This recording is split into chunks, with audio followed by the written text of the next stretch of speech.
Come on up. We can grill you. We already heard from Loretta on the county side. We grilled her pretty good, didn't we, Loretta? You know, I was disappointed. We want 45% of that 1% raise that they're getting at the city. I noticed that you went out of your way to ask for more money this year, so. Yeah, we did, but I screwed up the last at the regular county one because it's 500 instead of 400. Oh, darn. Pocket change, you know. Exactly. Well, I'm not going to give you any grief other than you continue to do a good job, and we appreciate you. I know. Here is he? We're taking notes for him. Want to squeeze you more? Does anybody have any questions for Loretta? Seeing none, thank you very much for coming here. I have one. Oh, sure. Okay. Do you all, I know you get the monthly report, but do you read them? I do. They crack me I up. know better. I know you do because Yeah. if ever there's something in it you don't understand, we do have a phone now. So we went years without one. No, they're yeah. cutting that out of your budget, Loretta. They're going to cut that out of your budget. What, the Your phone? phone? We've all got our own personal cell phones. Okay, but if there is any questions, just let us know, okay? Okay, thanks. Thank you. All right. See, if they were all that easy. Rodney. Central Dispatch. Rodney Buchanan, Director of Central Dispatch. Good afternoon. And we'll find your page here. Thank you. And I don't know if you've gotten a chance to talk to a lot of the council members about the project or not, but I did. I appeared in front of County Council last the county council, I don't know if the city council, though. I mean, I know you've talked to Doc and I about week. Yeah, the project on the I've lake. talked to everybody Very up here. And Obviously, you've got some Teamsters, that's a 53 pay year, which is why that's up a Right. little bit.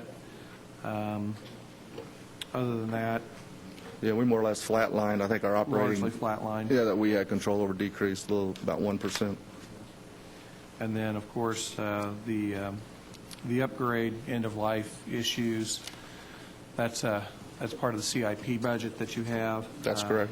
You're asking for 1.28 out of Riverboat money, and then another 3.4 next year. I think we talked about maybe we can get it split up even one more year like that if we can bridge that. And obviously, Riverboat monies are always going to be used for these capital expenses, and Right. to the extent that we can secure them or not use all of them in 1 year, it's probably That's a good true. idea. Does anybody have any questions about the upgrade or? Okay. Any questions for us? No, sure don't. I appreciate everybody talking to me that I reached out to. So I thank you. We thank you for taking the time to do that. Excuse me. No, go ahead. All right. This all has to be done by the end of the 2017 That's because correct. the equipment just disappears. That's correct. Yeah. In the life. Yes, sir. Great. Okay. Very well. Okay. Thank you. Thank you. Oh, I see. Jay? Okay. Levy Authority? Page 7. Good afternoon. Jay Perry, Levy Authority.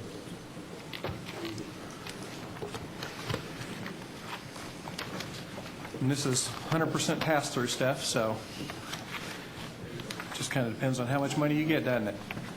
Pretty much. We're just a placeholder for it, since you have your own levy. Just, not everybody gets to see this budget, but you're looking for a new pump, motor repairs, some remote control upgrades, pump station and sonar replacement, some air monitors, a new truck, tractor, and mower, some maintenance, and repair of the Greenway bank slide. Yep. And that's all, totals about $360,000 in sort of capital kind of things in your budget, again, with the exception of a 53-week pay year, it's relatively flat. So It's actually down, now I think about it. I'll look at it. Does anybody have any questions about that? Thank you. Okay, thank you. Who do I have next? Kevin? Legal aid?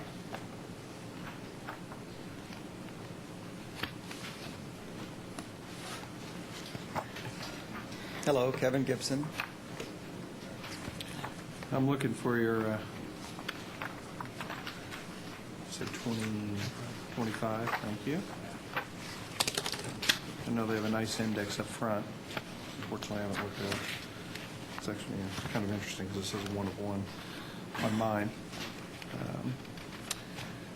It's a whopping $900 increase, $850. I think it was mostly all in rent. We're here in this building. The building authority sets that. We just pay the same increase that all the other offices do. You know what you have to ask for, right? Yep. All right. Any questions? Thank you. Thank you. Let's see who is next. I think I stopped writing after that. Cliff, saw you back there.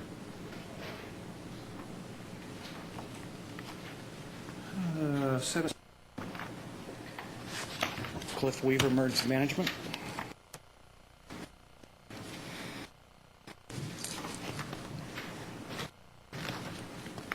If you're a quick study, you know the drill.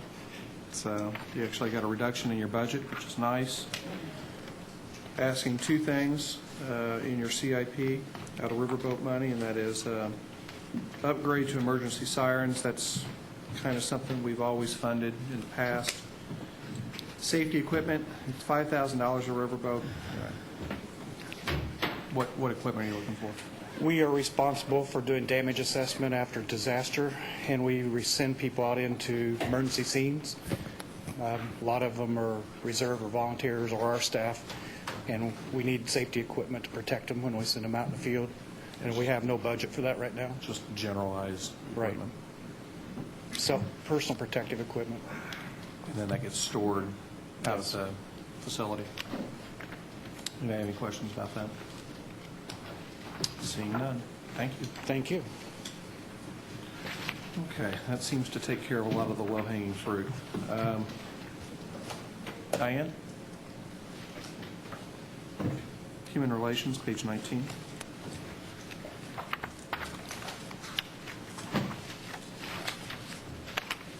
Good afternoon, Diane Clements Boyd, Human Relations.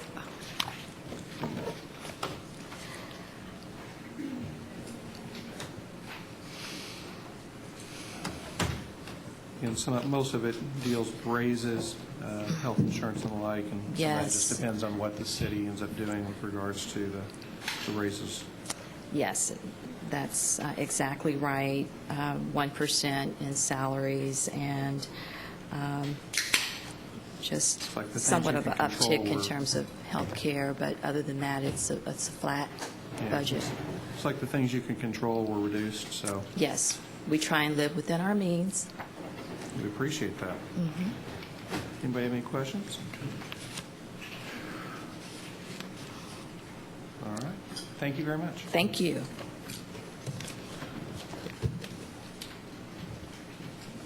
Let's see.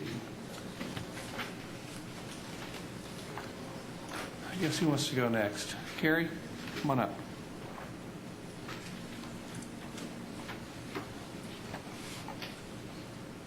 Kerry Camp, Administrative Manager for the Department of Transportation Services. Pat, so you're going to talk about animal control? Sure. What else you brought? What else are you coming here for? Is that it today? Traffic engineering. And traffic engineering. So let's go page 9, and then we'll turn to page 21.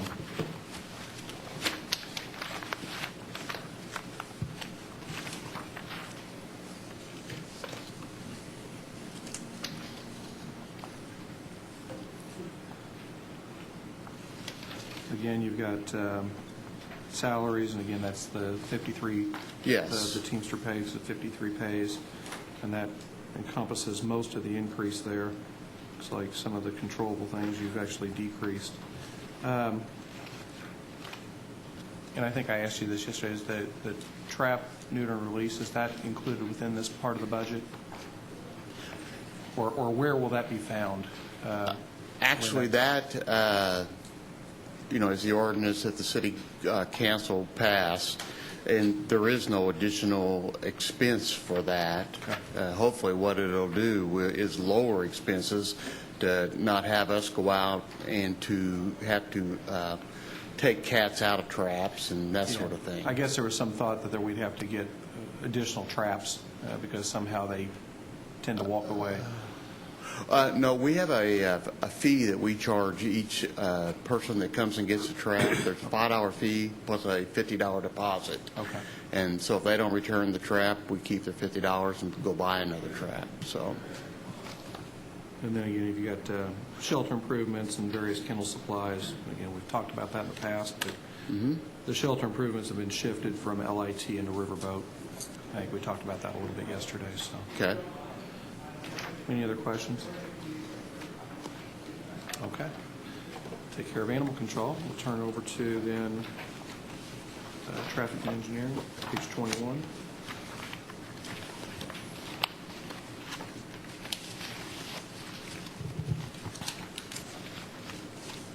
Total reduction of expenses here. And the biggest one here is computer lines. Yes. Tell me about why there's such a reduction there and what, where that's been shifted to probably is the better. Vince hasn't. Actually, I think the council's aware that we've been doing a signal upgrade, traffic signal upgrade. The way that it worked before is that the lines that came to the base station here in the Civic Center for synchronization of lights, for the most part, were owned by the city and ran by the city. There were some areas that we couldn't run due to right-of-way, due to the length and that sort of thing. With the new traffic signalization upgrade we put in, I want to call them microwave-type things on the traffic signals that come directly in here. So those ones that were far away, we were paying in excess of $85,000 a year for computer lines that ran through the telephone system, and those have went away now. So that's why that.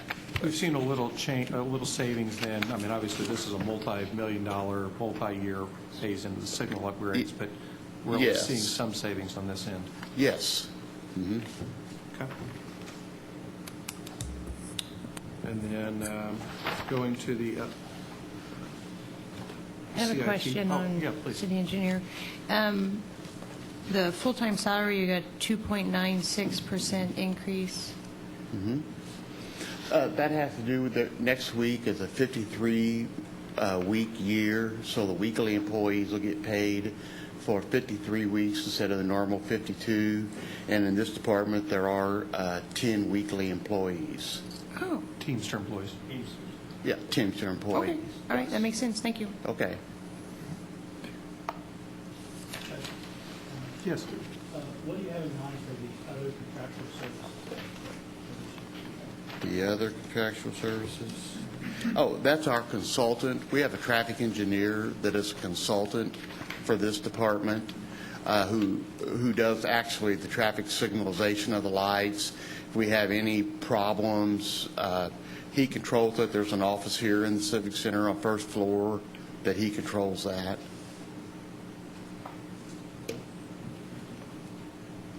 And I did notice in your contractual services, you have $20,000 for railroad crossing, painting, and signs. So is that like pass through? You get the grant and then pass Sorry, through? say it again. There's $20,000 that to complete railroad crossing, painting, and signs.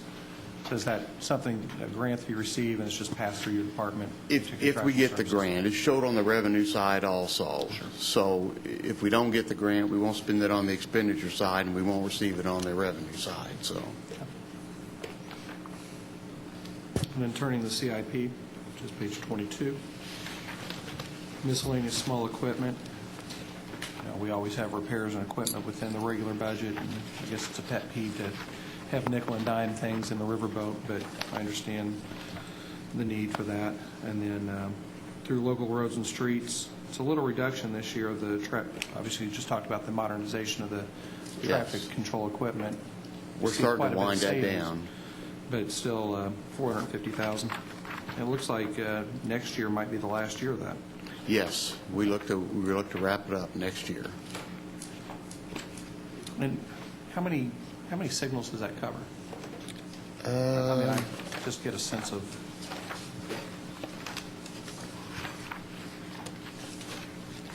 I want to say that it's like 140 signals. Oh, no, here it is. It's 178, and currently we've got right at 126 completed. So, Excuse me, can you tell me how much out of that number, what percent is in the county? the county probably only has 10 signals at this point. It seems like as the county expands or it does additional roads, such as the one they've done on Outer Green River Road, additional signals are going in, and probably be some more going in, I would think. So, And those ones that use those computer lines and phone lines so much. correct, They're the expensive ones. correct. I'm kidding. Okay. Is that all the departments you're going to cover? That's all the departments for today. Very good. Anybody have any other questions? No. All right, well, thank you. Great, thank you. Checking these things off here.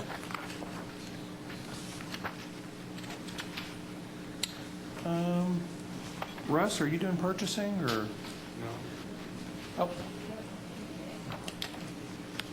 I would if I had to. Page 20. Good afternoon, Debbie.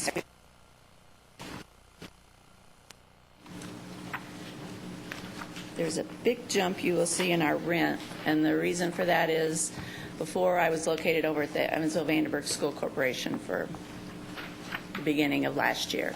Then when we moved here, the rent for the space that we have was covered by the finance department, so that's now come out of the finance department and is in my budget this year. Do you still do joint purchasing with the school corporation? Occasionally on some items. Do they subsidize that rent at all? Do they subsidize the rent over The there? rent here? Now No, that you've no. moved over here? No. I mean, when you're Because over we work there and you're doing jointly. work for them, you kind of get free rent for the most part, but Yeah. now that you're over here and you're doing work, they're not compensating us in any way. No, they are not compensating us.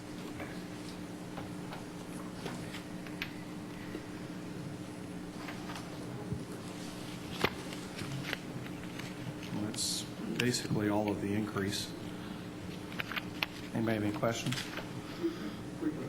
Hi. Okay. Have you talked to any of the department heads or any plans to stock or get a bid on LED lighting as opposed to the fluorescents? The reason I ask that is you, I'm sure, are aware the cost savings is unbelievable. I switched out all mine at my house, and I mean, I noticed it immediately. And I figure it'll probably pay for the initial investment, which is pretty hard hit up front in less than 2 years. So are you looking at that in purchasing? We haven't, the LED lighting, I know that on some of the projects that the traffic, the signal lighting, they were looking at that with Vectren. Yeah. And then we have some LED lighting on the Greenway. We have an RFP out now for lighting on the Greenway that includes LED lighting. Yeah. And I don't know, obviously anything in the Civic Center would be covered by the Building Authority. Yeah. Any initiative like that.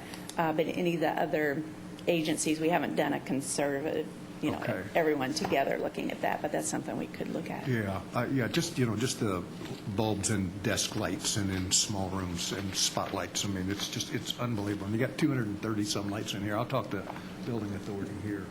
Donna may have more information for us. Okay. Donna Bergman, Grants Manager, formerly Sustainability Director. During we had $1.6 million through the stimulus funds. It was called the Energy Efficiency and Conservation Block Grant, and I was responsible for managing that grant. We looked at I think we looked at 26 different city buildings. We touched 25 of them. We leveraged the $1.6 million into $2.7 million worth of improvements and created a net energy savings for the city of $70,000 a year. Those projects, for the most part, included replacing lighting with LEDs or sometimes with a induction lighting, which is also pretty. And it was paid for by funds through the local Evansville Improvement Bond Bank at a very favorable rate of interest. So many of the lights that you would see in city facilities will be very high efficiency. Thanks. Thank you. Donna, since we have you there, we don't get to see you that often. Can you tell me, because you're the grant writer, and how much money in grants have we been able to secure? Since I've been working on grants, in the 5 years I've been doing grants, I've brought in about $4.8 million. What about last year, since it's really been more?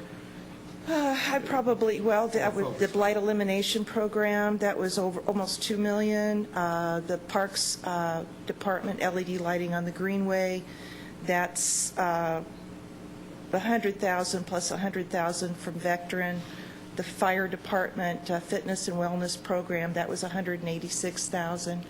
The grant, I keep track of it. It's about $4.8 million at this point. Could you do me a favor? Could you maybe print out, I guess, the grants you've asked for and that have been awarded?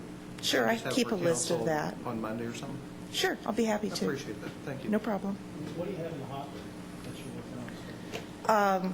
We just sent out the RFP. Josh, for my the name is Bill Bolin, LED lights on and the I Greenway. subscribe to the Courier, and I was trying to log into I'm gonna be my copy working of the with him on e-edition, getting, and I can't get some logged in. gauges on I even Pigeon reset Creek, my password, and then, it still won't log me in. I need just some help. continually keep my eyes and ears open 812-867-8913. and Thank you. forward promising looking grant opportunities to the department heads.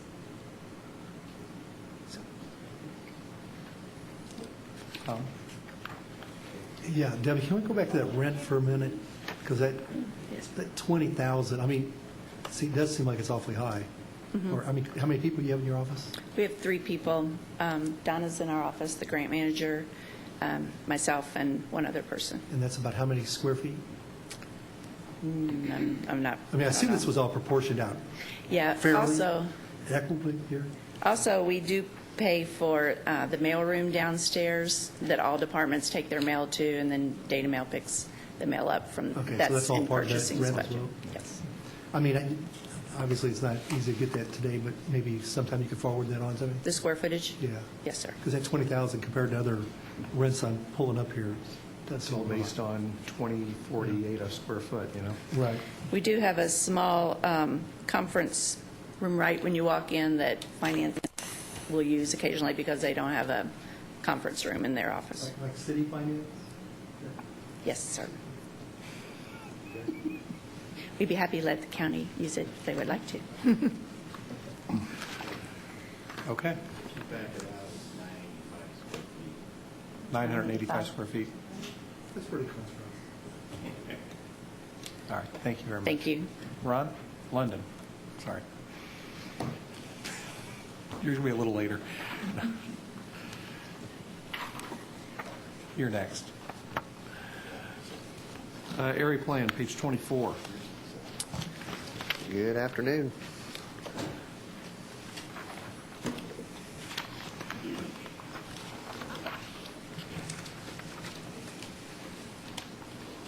Be happy to answer anyone's questions. And again, you're flatlined, just under $1 million, just under. Appreciate that. Of course, we're in limbo right now because we don't really know what the county wants to do as far as the percentages, but that's understand. obviously the big question here. Sure. So, does anybody have any questions about their budget?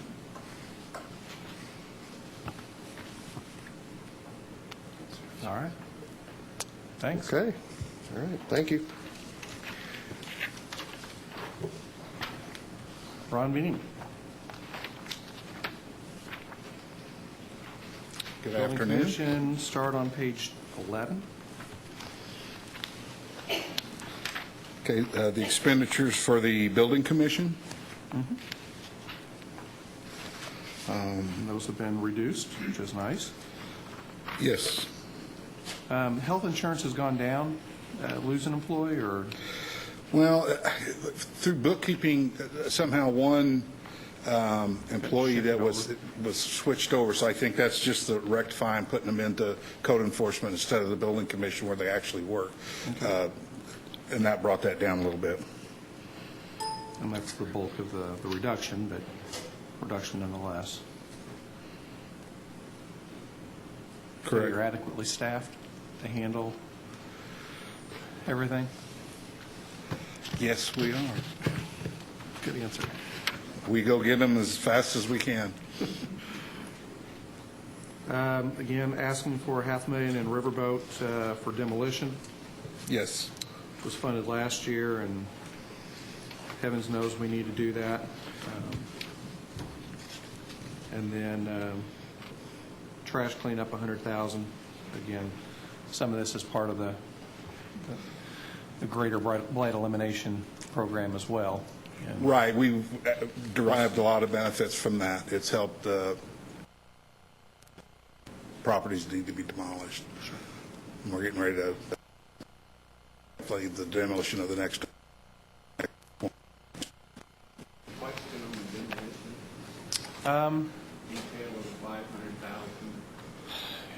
You know what? If we're done with this part of it, I will invite you, if you just come forward and ask your name, or ask you to say your name, and No, I got a question. as far as the building commission aspect of it, unless Doc has a question here. By the way, thank you for your responses in the last week. It's very, You're welcome. very helpful. I appreciate it very much.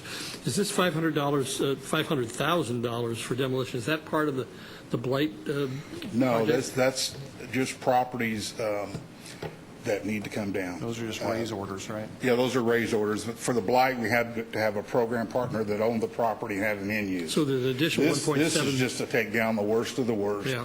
That's just a cancer on the community. Sure. And the 1.7 is an additional thing. The proposed What's for being the. proposed? Yeah.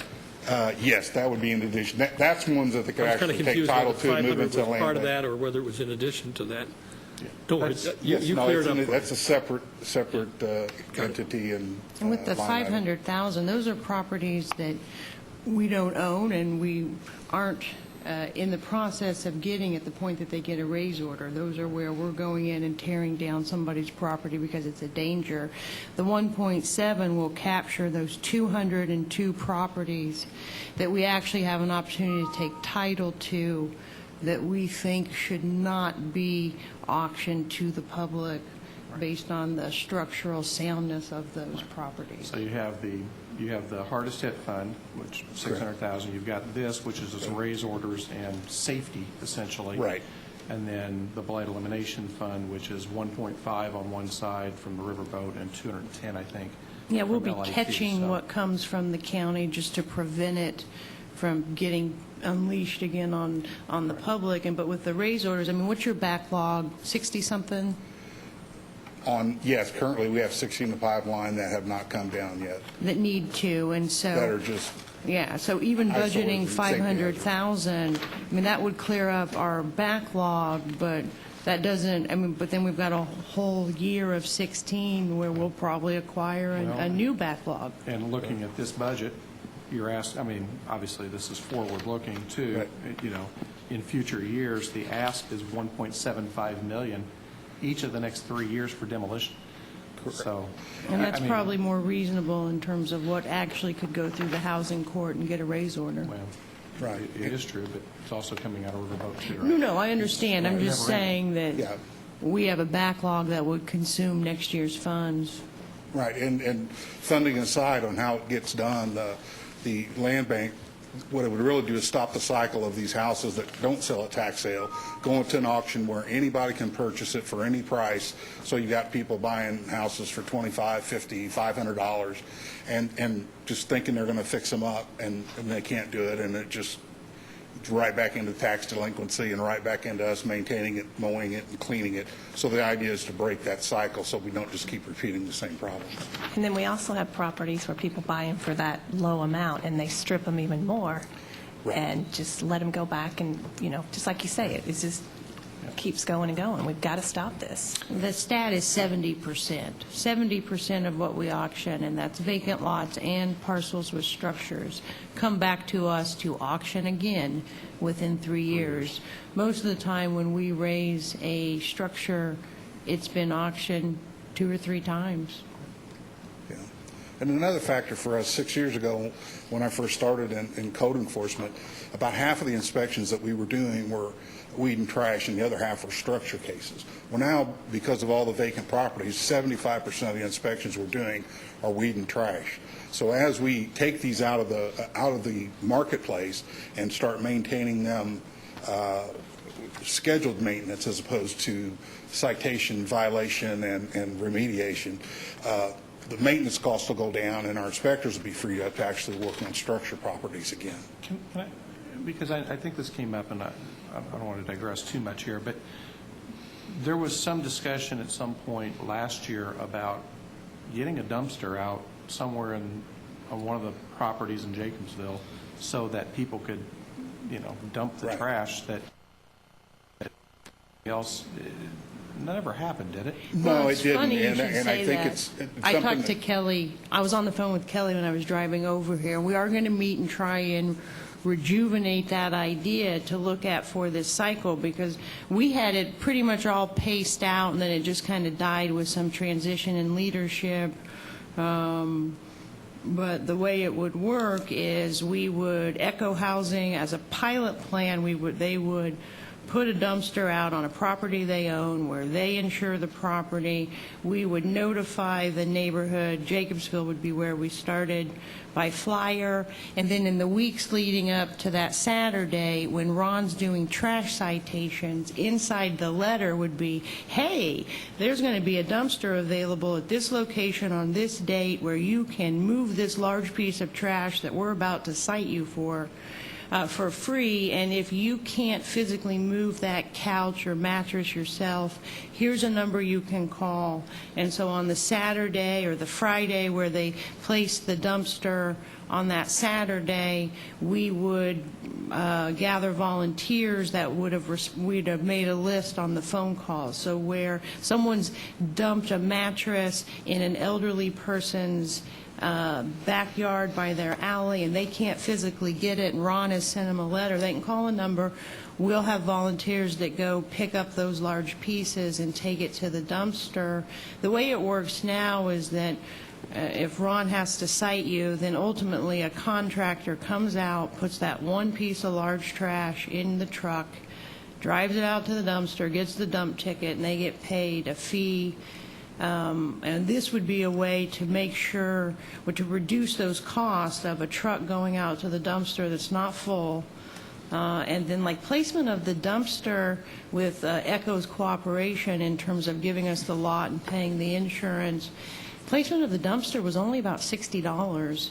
And then it's when they come back and pick it up on that Monday, it's just the weight of what's in it. And we were going to try and do that like monthly for 6 months, because in an area like Jacobsville, and there's other areas of the city that are like that, but on any given month you have scores of families that are moving and dropping stuff.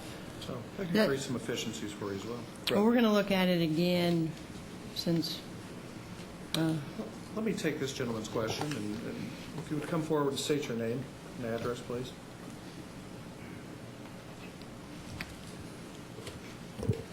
My name is George Lumley. I live at 1016 Brookline in Evansville.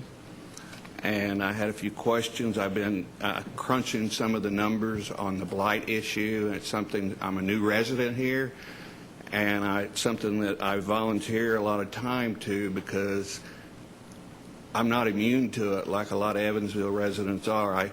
Not being around it, it's concerns me, and I'm looking at one thing, a couple of things, and I was wanting to ask a few questions. One is on the revenue side. The mayor recently said that he's going to start going after people that were tearing these houses down, the people that are responsible, like the car panel dealer from Tennessee. And a lot of these properties are owned by banks And just because it's an LLC doesn't mean the LLC doesn't have assets to go after.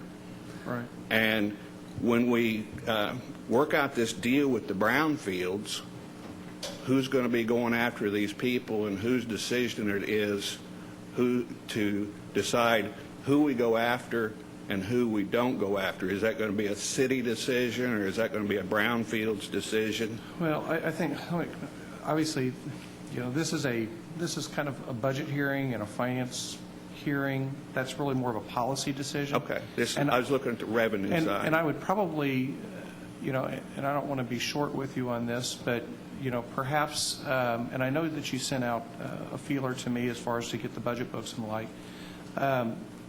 You know, we have a meeting on Monday night, and perhaps that would be an opportune time if you have some questions to get those to maybe Kelly Curris, who is kind of working on the blight elimination. Oh, we communicate. To us, and we then communicate regularly. These I thought were just directly budget questions because of the revenue side. I don't hear anybody talking about the revenue side, but to me the revenue side is part of the budget. I don't think that you'll ever be able to budget what you think you can collect in a lawsuit. Okay. Then the next on demolition in 2012 were $1 million. 2013 were $950. 2014 was $600,000. 2015 $100,000. Down. And I actually requested the demolitions and the amount spent on demolitions from Ron Bean. He gave me the demolitions and the actual cost to demolition, where a lot of the money budgeted for demolition appears is not going to the actual demolition. I requested under public access from Russ a couple weeks ago to detail what is in there, just so I can understand how this works. And I haven't gotten any of that, but some people are looking that they'd like to see a compromise on the amount spent for demolition and the brownfields, that we break that down to an amount for administrative use and an amount that actually goes to the cost of demolishing the houses, so we know how much it's costing us for land banking and we know how much we're getting in demolition. That's... I can answer that. Because actually, it is. I mean, when Ron's budget shows $500,000 for demolition, there's another line item for legal.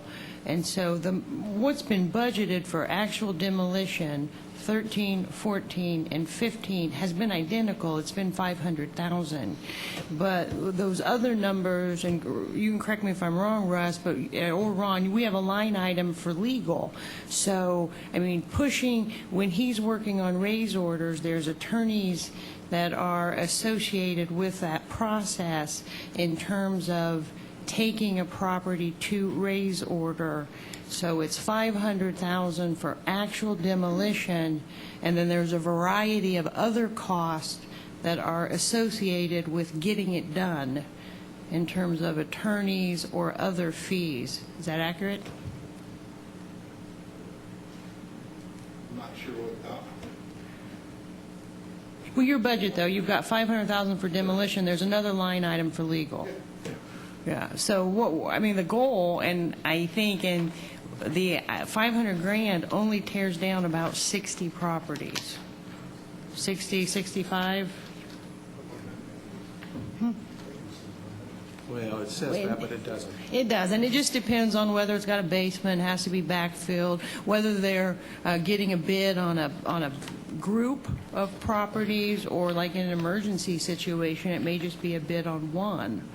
But that's the goal, is that, I mean, I think that's what we're trying to do, is have a set amount for demolition, which is the $500,000, and then depending on each individual situation, there's lots of other costs that go with taking it to that process. It's very different than when we're picking up properties that are potentially going to be auctioned. The only thing we have to do in that respect is get the county to transfer them to us, and so it doesn't have the same amount of legal fees involved. The year that we had $1 million budgeted for demolition, which was 2012, we couldn't spend it all. because of the time and work that takes to getting properties to the raise order. They ran out of time before they ran out of money in terms of that year that there was $1 million budgeted.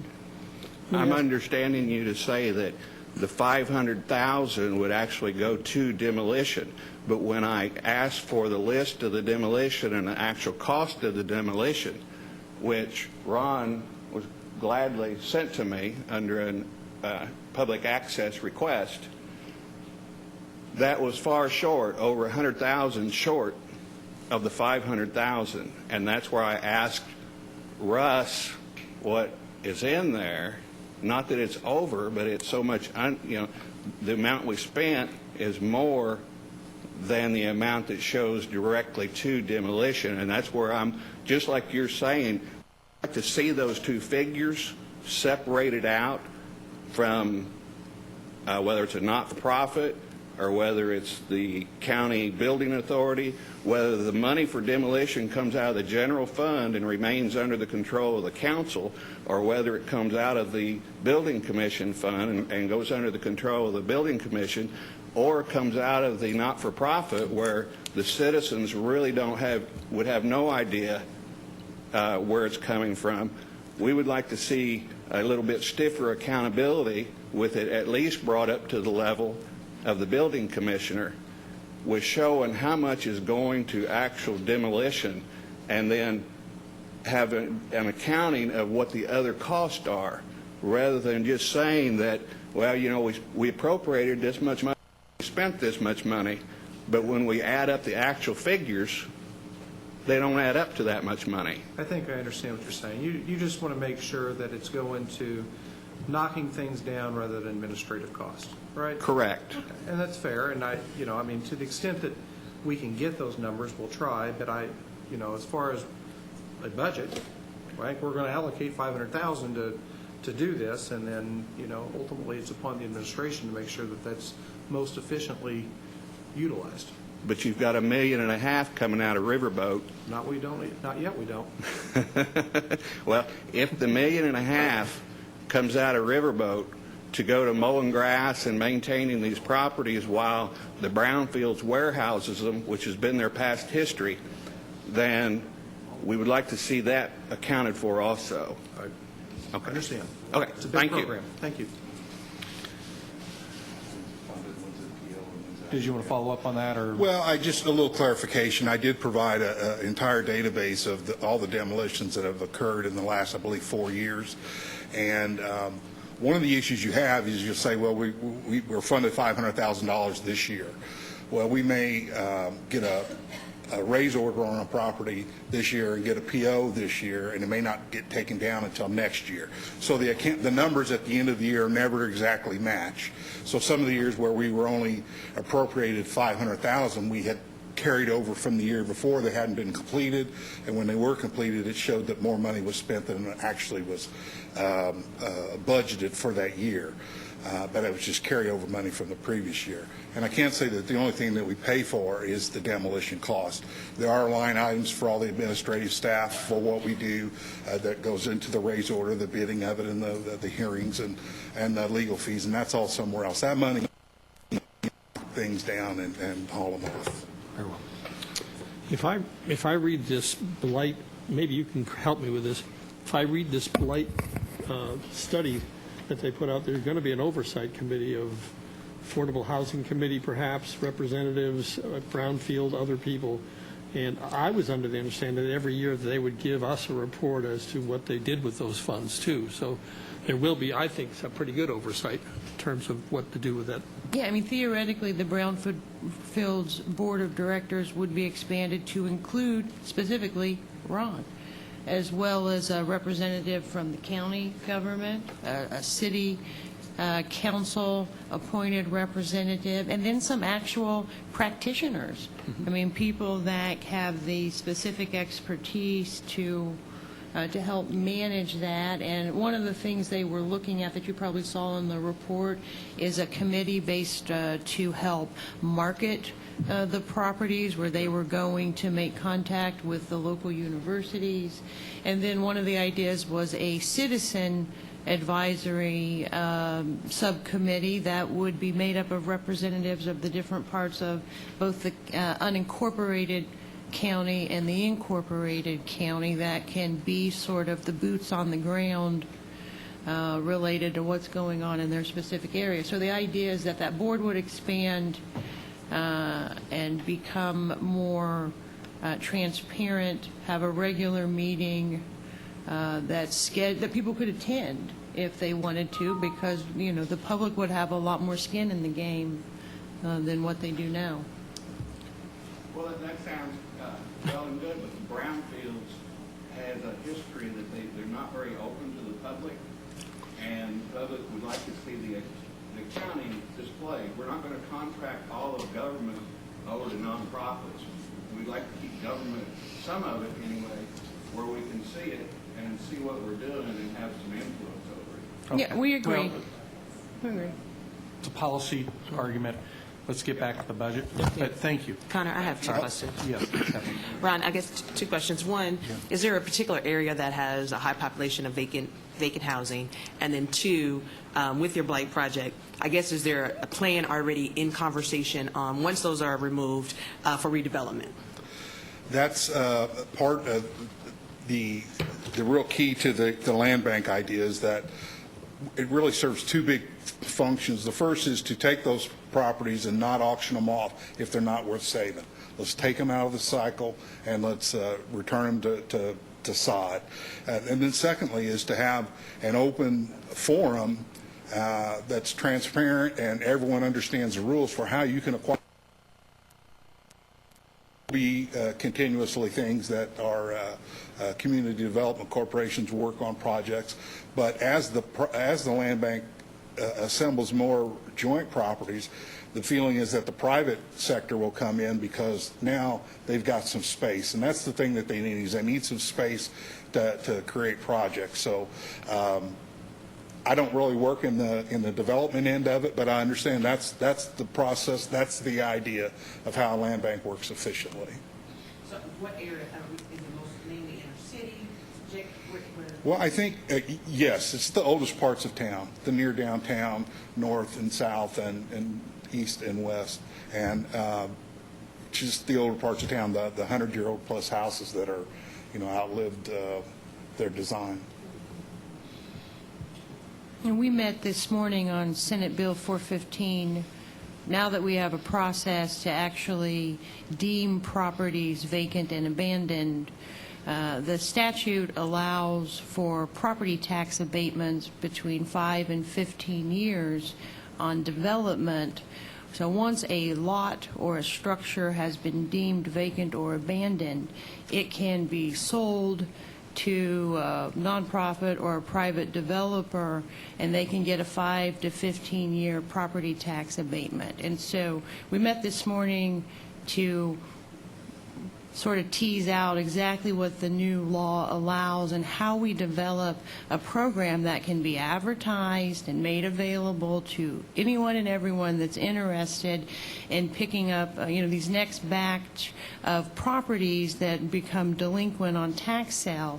This would be a very quick way. They'll go to a hearing officer, they're deemed vacant and abandoned pursuant to the current state definition, and then they can be sold with no redemption period, so they'll get a certificate deed, and then they're eligible for a property tax abatement on what they develop on that land or the improvements they put into the existing structure that has already been theoretically inspected by the building commission, and the buyer has an understanding of what needs to be done. But that we have, as we do this process, it will move faster. It will facilitate infill development because we can incentivize rebuilding or building or new construction with the new law. And the idea is to hopefully have a program together by the time the next batch of properties are deemed delinquent by the auditor. Will there be a clawback codicil? We're still working on understanding the law. Okay. Let's go ahead and turn to code Be nice to have enforcement that. then. So we don't roll us again. Page 13. And again, you're looking at a reduction in overall expenditures, which is nice. Yeah, this is tight. There'll be no Christmas party for the building commission or code enforcement employees No next Opus year. One, huh? No. Sorry. Softball. Yeah. So yes, it's, we were told to bring a budget forth as tightened down as hard as we could, and we looked at what we've spent in the last few years and tried to make every possible cut that we could. And hopefully we can live within that. If we can't, we'll see y'all next year. Very well. Yeah. Any questions on the code enforcement aspect? Yes, Nancy? I just want to make a quick comment. I just want to thank you and your staff for all you do. I mean, anytime I have an issue or text or email, they're right out there that day or the next day making sure things get taken care of. So great job. appreciate that. Thank you. Yeah, Ron, you're the best. I met with POMA last week, and they just love you, so thank you for working with them. I appreciate that. I'd like to concur that every time I've asked you for help, you've been there, and I really appreciate it. Well, I guess last week, weed control, right? Pardon? Weed control? Is that part of your? Yeah, that's me too. The biggest part of that is the mowing. contracted services. Yes. Are you going to be looking to Sheriff Wedding to utilize that, or is this going to be Yes, yes, absolutely. And actually, we're going to be reviewing the whole process. We last year, we started a program kind of modeled after Indianapolis, where once you were cited for a violation and we had to cut your grass, you are now considered in violation for the entire year. So instead of having to send an inspector out to cite them again and send them a new letter, we would just send a mowing contractor out there to cut it at a set rate. And so and I should have refreshed my memory on these, but we basically spent in 2014 the same amount of money we did in 2000. Cut 1,800 properties instead of 1,200 properties. Reduce that cost. We shortened the amount of time that it took to get the contractors back out there, and so we were a lot more efficient.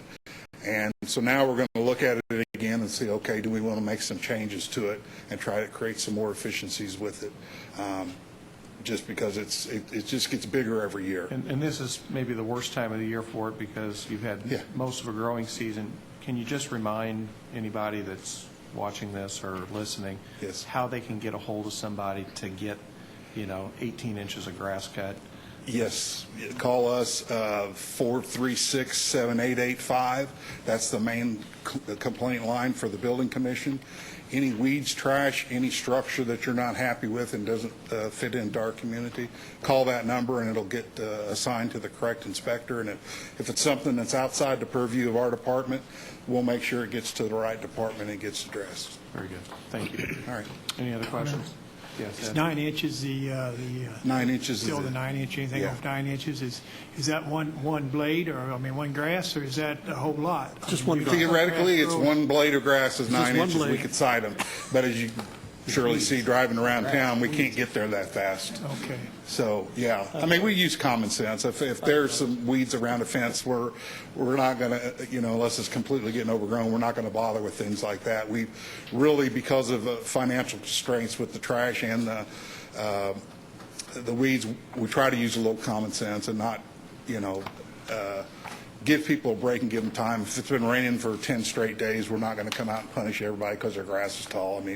We've got plenty of things to do. We try not to be sticklers. Is it the same amount of time if the county owns a piece of property and is it a 10-day limit like most people, or are you?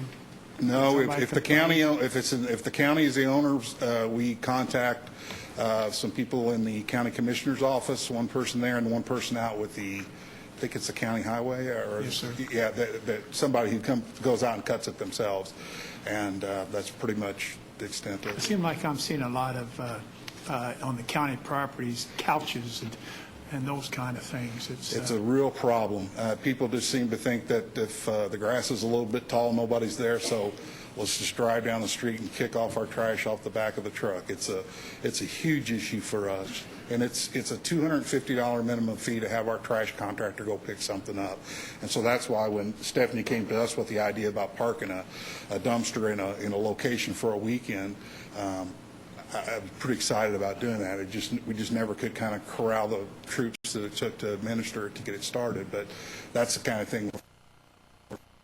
It's cheaper for us to pay for it that way than to pay a trash contractor to go out there and $200 a hit. In your your office. I've called in a couple complaints, and in fact, 3 weeks ago, you guys were out there in 6 or 7 days, and I do appreciate that. Thank you. I do appreciate that very much. I should have brought my wife. Or maybe I'll have to take this tonight so she can hear how wonderful we are. No, thank you. I do appreciate that. We take our work very serious.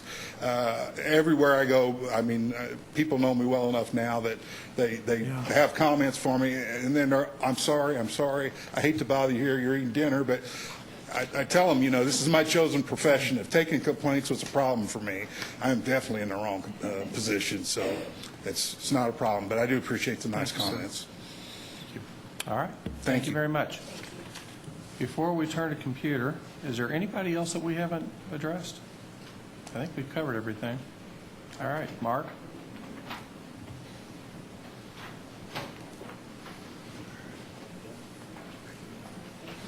Mark, you're on Computer Services.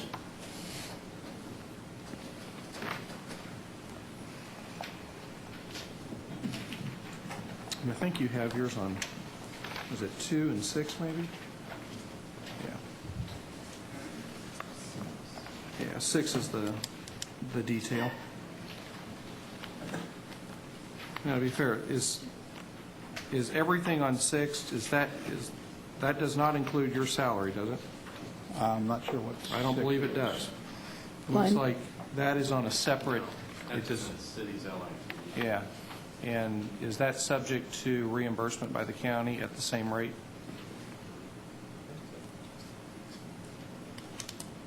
Or no?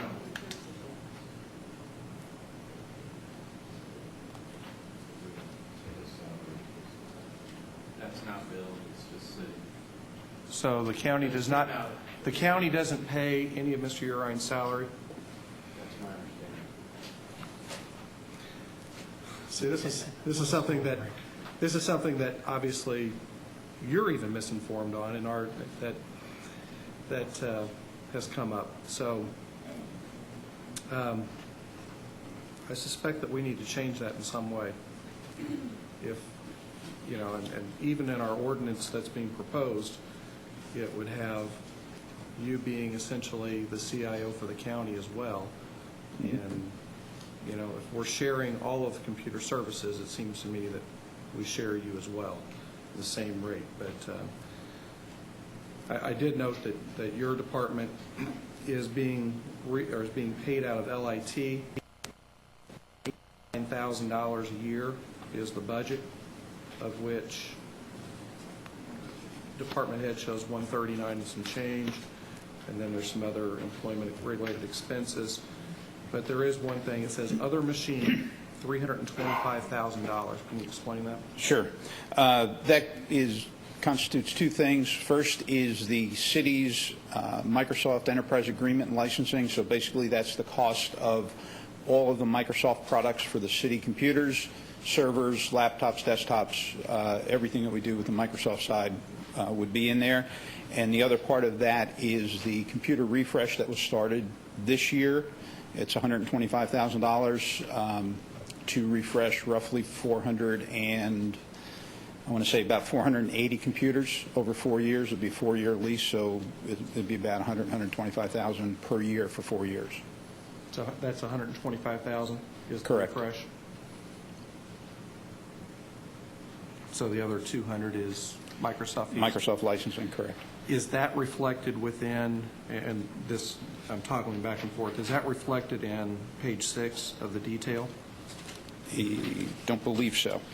Okay. So we're paying all of our licensing fees out of LIT, and then we're paying 58% or 52%, whatever it is, of the counties? Are the county license fees in this detail? They, no. What is the detail? Those are just city licenses. Well, Microsoft. Correct. The county pays their own Microsoft licenses. And so those fees are in addition to whatever this budget breakdown is? Yes. And have those traditionally been included within it? They have not been included in the budget. They have usually been taken out of LIT. Okay. I'll just kind of turn it up, open to questions here on the computer side. It's a relatively small increase in the budget. Calls for the city paying $2.6 million, which is, did we end up at, Russ, last year, what did we approve last year? I was thinking that we capped it at $2.4 million.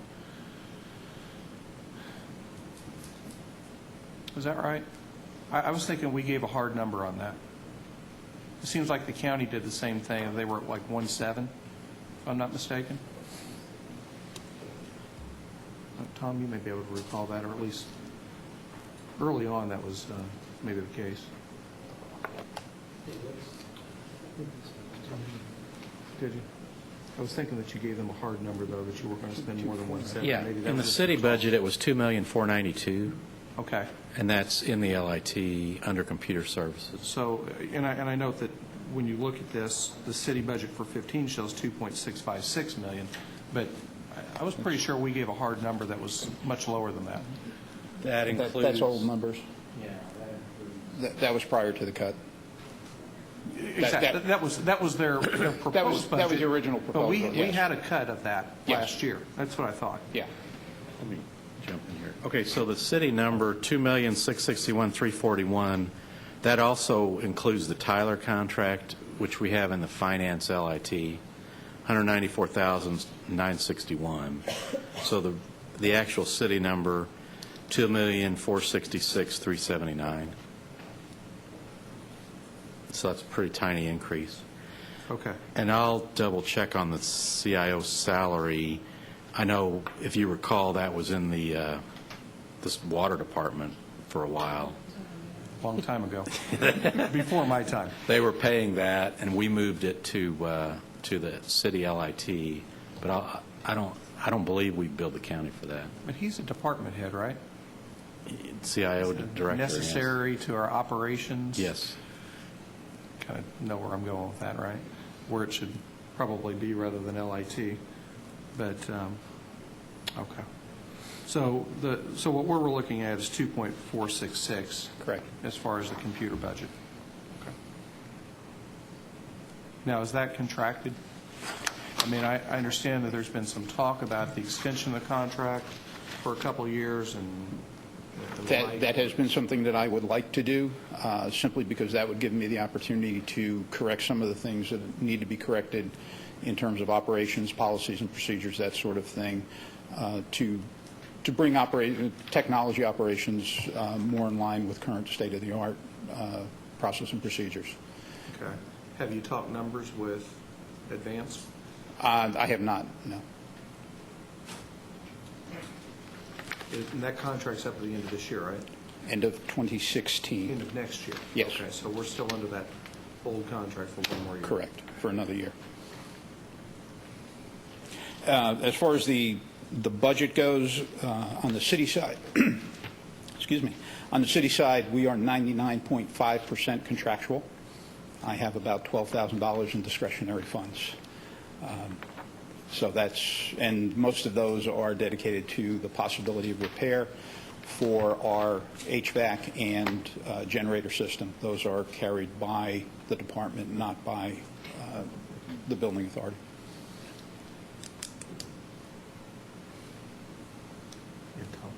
Mark, do you have a feel for what the breakdown would be on devices between city and county? I do, actually. When you say devices, what type of devices would you like? Well, whether it's laptop or computer. We currently have about 600 600 PCs, laptops, desktops. On the city side, we have about 300 on the county side. That does not include either the sheriff's or the courts departments. We also have... But you're not involved in those? Correct. Per se. Okay. We also have 110 in joint departments. So those would be split between the two, between city and county. Question? Yes, Angela. Thanks. Mark, did I hear you say that the contract with Advance is up at the end of 2016? Correct. Who negotiates that contract? Do we know? I assume that would fall to me, since they report to me and work for me. And then who would approve that? Public Works negotiates it? Commissioners would also sign off. That's, okay, because I was going to say, county contracts go through commissioners. Yeah, typically with joint contract, it would go both to Board of Public Works and the commissioners for approval. All right, thank you. And it's my understanding, I had sent you an email asking some questions, but the process, if you wanted to bid that contract out, you estimated would take about 18 months. It would take realistically between a year and 18 months to go through the entire process, and then transition would be probably 3 to 4 months. And it's not your desire to do that? It is not my desire at this time to do that. As I said, the contract has another year. I believe that they've done a very good job. I believe they give us good value for the dollars that we do spend, and that there are other things that need to be addressed that are more critical in terms of the safety, security, and stability of the technology that I would prefer to get my hands on. I am the only employee in computer services other than my assistant. So a lot of things that we have going on are actually dragging because of the constraints on my time. To put this out for RFP at this point would take most of my time for the better part of a year. Okay. And when you talk about devices, what I heard your answer to be was limited to laptops and desktops. Correct. And although the court system isn't included in that, they are inserting themselves into the ordinance and want to be at the table in terms of directing IT under this new ordinance. I understand you're going to meet with Judge DeMoore. Correct. Do you know how, he had said to me when I spoke to him that he thought there were actually more computers in the court system than in any of the other buildings. I believe that there are about 300 computers in the courts, Okay. desktop PCs Okay. in the courts, which would be, they are probably the largest single department Okay. than any of the other departments, city or county, but they are not aggregate as big as any. And their funding is in some part or parcel comes through the county. I'm sorry? Their funding comes through the county. So when Correct. you put them together, they have about the same number of computers as the city. Correct. You forgot the sheriff. And then the sheriff is out there also funded by the county. Correct. Do you know how many computers are out there? I do not. Okay. But when I had met with, what's his name, Connor? Was it John? Staples, that some of their concern isn't computers, it's devices. So what's the number of devices, tablets, smartphones, all those things that are now having to be supported under the contract? We do not support smartphones. Okay. That is something that's done. Personal opinion, that should be under computer services.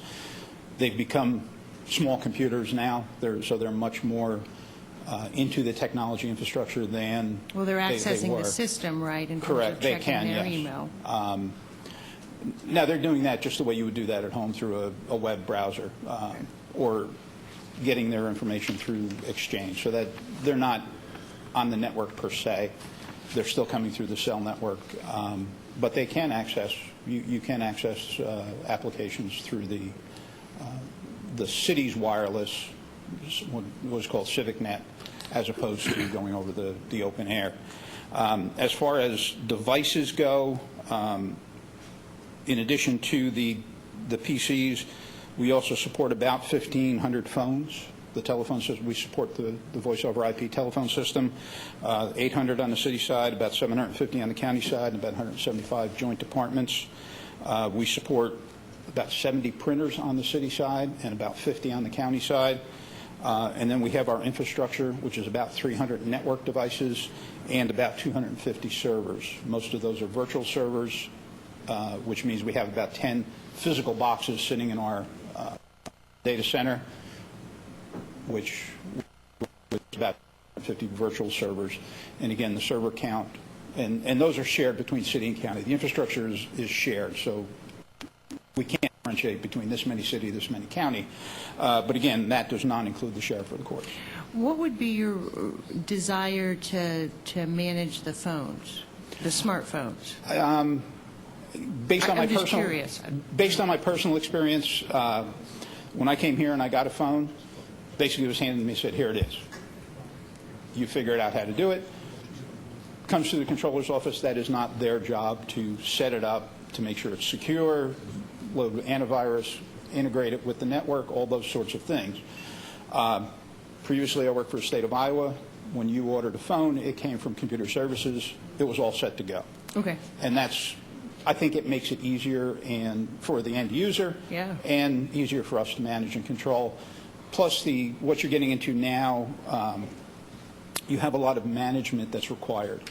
When you have a phone, you have what could possibly be personal information. Personal information being not your personal information, but personal information of citizens. That has to be protected. There are ways to do that now so that we can segregate the personal side of the phone versus the government side of the phone. If you lose a device, we can wipe the government side and leave your side alone. If you leave employment with the city or the county, we can wipe one side and leave the other side alone. You don't want to lose your sons or grandsons or granddaughters' pictures because you've taken another job. We could be able to do that, put the right tools and process in place. Mark, can I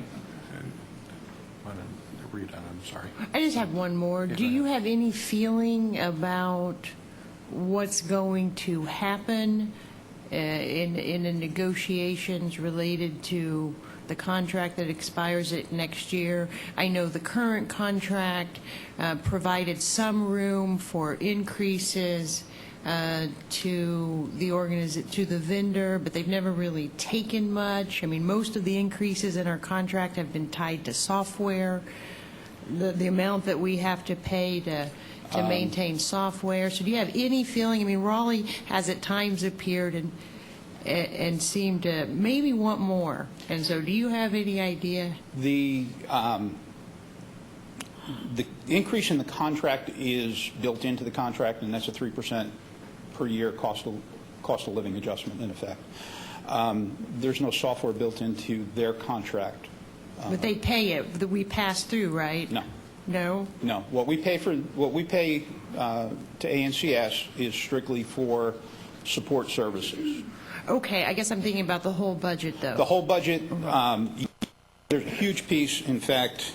When we talk about computer services, I think to a certain extent, Mr. Raleigh gets kind of, there's a huge chunk of this money that's tied to software The contract and is only refresh. about 50% of the cost on either side, both either the city or the county side. And the other half is the connectivity, the network connectivity that we do, which for the city, I used to be able to read it this far away. For the city, the connectivity is on an annual basis $213,000. On the county side is $133,000. Hardware costs on the city side $383,000. On the county side $228,000. Software costs $453,000 on the city side and $578,000 on the county side. Part of that discrepancy is, as Russ had mentioned, the Tyler contract is not on the county side. On the city side. It is on the county side. That's $105,000. So that's kind of why there's that difference there. So basically, and those are all contractual numbers. So the contractual part of that is 2.453 city, 2.049 county. So you've been here how long? About 15, 16 months, just over a year. So are we paying a lot, getting a bad deal? I mean, what do you think about For which? For the our whole contract? setup in terms of the roughly $4.7 million? And I think we've got a pretty good deal. Our infrastructure is solid. It's up to date. It's reliable. We have virtually no downtime. We have been able to keep our things refreshed. The servers are reaching end of life. Some of our network devices are reaching end of life. They will have to be refreshed. We have certain parts of the budget where we have committed to that, and that will have to be done probably, if not this year, partially next year. So I think from that aspect, we've been doing well. The places where, on the city side, we are beginning to address things is on the PC refresh. We are replacing machines that are anywhere between 4 and 7 years old. 7 years old at home is one thing. 7 years old working on it at your desk, where it takes 5 minutes to open up an email, that becomes counterproductive. And so we've been able to address on the city side. I've had some conversations with the county council regarding a similar program on the city side, on the county side, I'm sorry. So I think we can move forward with that. The other part of the older machines is they become security risks. Yes, John. Mark, let me ask you, do you have quite a few leases involved in all these? Are we still going on lease programs in a lot of these hardware? For PCs? PCs? Yes. I mean, how long does these normally average? I'm just asking. 4 years. The current leases that we're putting out on the PCs are 4 years, which is the term of the warranty. So at the end of 4 years, they fall out of warranty. At the end of 4 years, they're virtually worthless anyway, in terms of net asset value. So at that time, we would turn them in, and we would lease new. Do you have any idea what the imputed interest rate on those leases are? I do not have that in front of me, no. Just looking at the line items here, you mentioned by the contract, facilities management, that's the amount that ACS is correct paid, and that's a straight 3% year over year. And in real terms, I mean, the city change and the county change combined is $73,000. You know, I think nobody here is looking at a 3% increase in much of anything, but the contract says so, so we're at least obligated to that for one more year. One thing that I do see, and this is right above it, the hardware and software maintenance, that does seem to be going up significantly this year. It's like 38%. Can you explain why that is? Because that's another higher dollar number, both for the city and county side.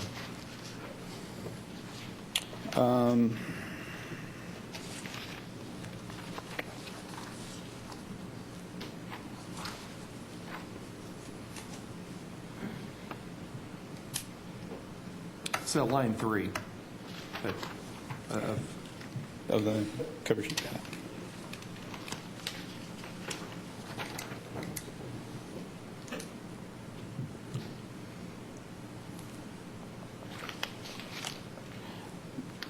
Line 3 is hardware and software maintenance. Correct. Most of that is on the software side. Specifically,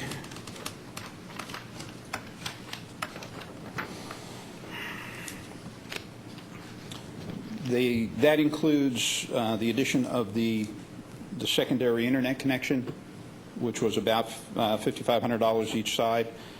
We were previously running with a single internet connection. The courts and some of the other departments have gone to software as a service or cloud-based solutions, which requires internet connectivity. If we lose our primary, basically everybody would be dead in the water at that point, so we've installed a backup. We've also I understand on the county side and the court side. How does that affect the city? If you don't have internet, I will tell you that when we've had outages, everybody screams. Offhand, I don't know. I can't tell you specifically what departments have web-based or cloud-based solutions. Can you get that for us? I can do that, sure. Please. The other increases, there was actually a shift in cost from the city to the county of $13,000 or $12,006. We have an old backup system that was used by the city and the county. Everybody has moved off of that with the exception of the courts. So that is a courts-only solution. So at this point, we've moved that cost to the county-only side. We added some malware solution that was not previously in the budget. That was $9,000 aside.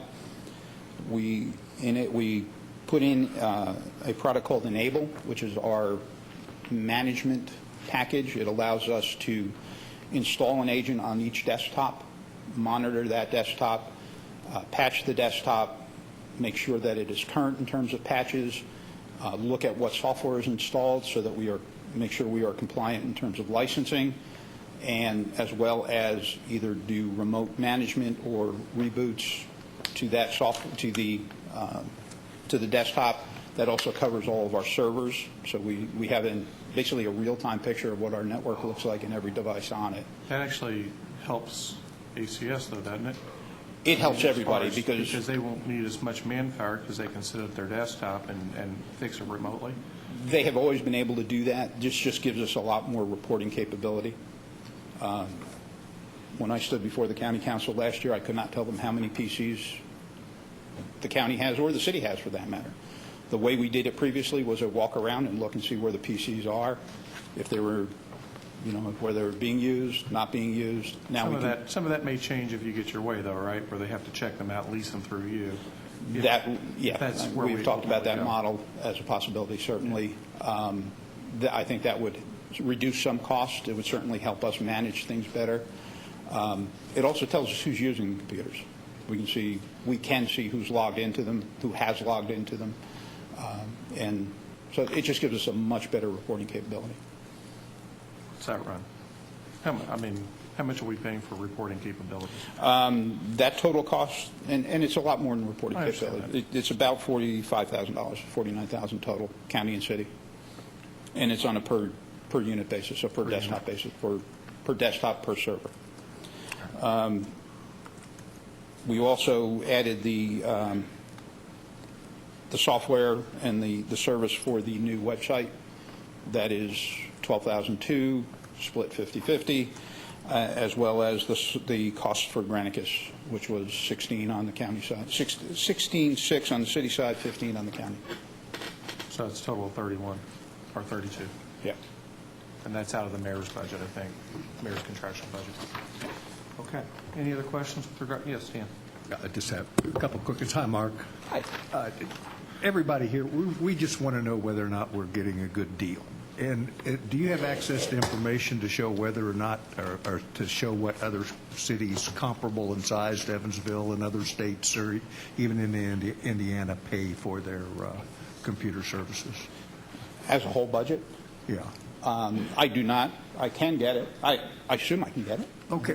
If you could find some of that information, we've got 16, 17 months before the contract renewal. Sometime within that time span, could you get us some of that information so we can compare and, maybe get a good idea, a good handle on what we're doing? Because it's a massive thing to change.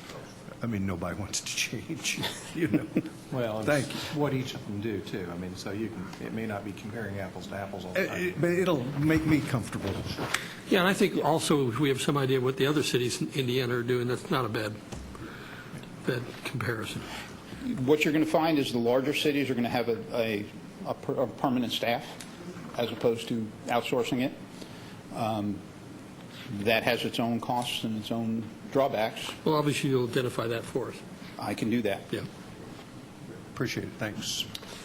Any other questions? County or city? No? That we're done. Thank you all for your questions and your attendance. And we are in recess till 1:30 tomorrow.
And then the rest of the students are doing Reader's Workshop and independently practicing various skills. Can you help me out with this word? Which word?